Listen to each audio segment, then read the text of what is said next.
Now we will see what are all the transactions are to be declared as void. Once the land ceiling proceeding is initiated against the holdings of landowner as on 15 to 70, and if the landowner effected any transaction after 15 to 70, it is null and void except the transaction it by section 21A. It is being dealt with in two sections, that is section 22 and section 23. Section 22 deals with the transactions effected between 15 to 70 and 21070, that is between the date of commencement of the Act and the notified date. Section 23 deals with the transaction effected between 21070 to till the date of publication of 18.1. Now we will see section 22. That is the transaction effected after 15 to 70 but before 21070. Originally under section 22, only if the authorized officer finds that the transfer or the partition is defeating the provisions of the Act, he can declare the transaction or the partition be void.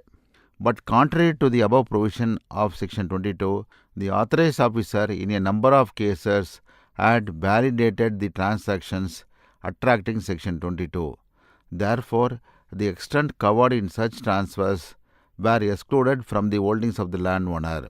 The Land Tribunal and the Honorable High Court also in certain cases held that they were genuine transactions. Further, the High Court in a batch of cases in WP 1824, 1825, 2293, 2294 of 1965 and CRP 44 of 1966 dated 11/12/70 held that only sham, nominal and benami transactions should be declared void under section 22 and the genuine transaction should not be declared void.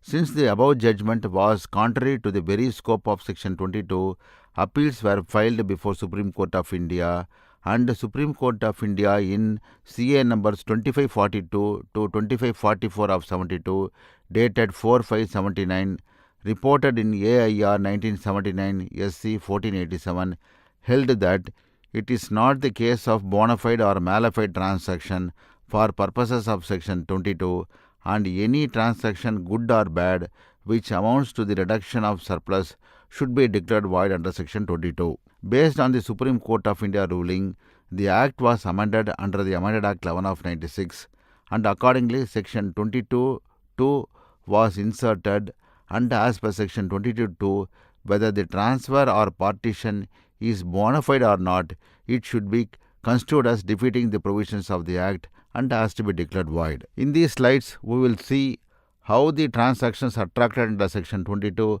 are to be dealt with. If the transferred extent is within the ceiling area of 15 standard acres, then the transferred extent be placed in the retainable area as per section 10(4)(a).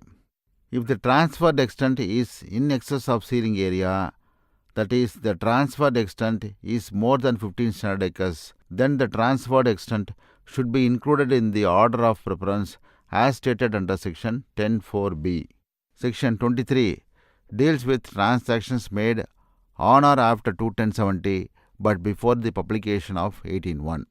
The transaction effected between 21070 and till the date of publication of notification under section 18.1 are void transactions under section 23. Similar to that of section 22, if extent of transfer is within the ceiling limit, the transferred extent has to be placed in the ceiling area as per section 23(1)(a). If transferred extent is more than the ceiling area, then under section 23(2), a statutory mandate is imposed on the authorized officer to include the land sold by the landowner to third parties after 15 to 70 but before 21070 in the retainable holdings of the landowner to the extent possible.